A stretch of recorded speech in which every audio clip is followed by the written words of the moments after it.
Hey y'all, I just wanted to show you guys how I took off my rear tractor tire.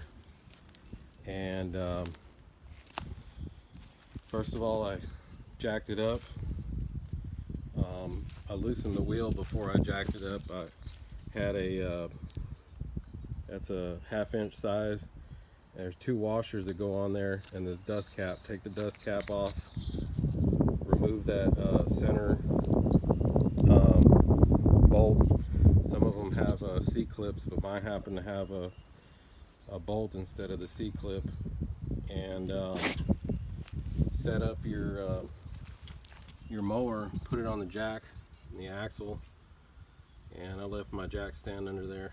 I mean the jack to hold the other side of the weight.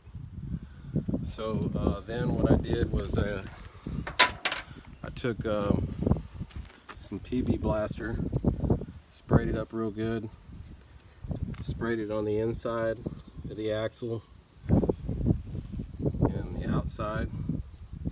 And then what I did was I took a rubber hammer and I just tapped it like that on the side until it came off.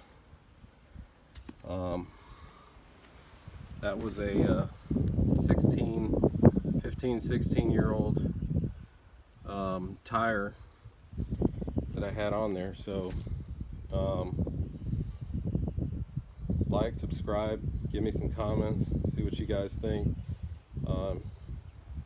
Happy if I saved anyone some time from doing this, because I didn't have a torch. Thanks and God bless.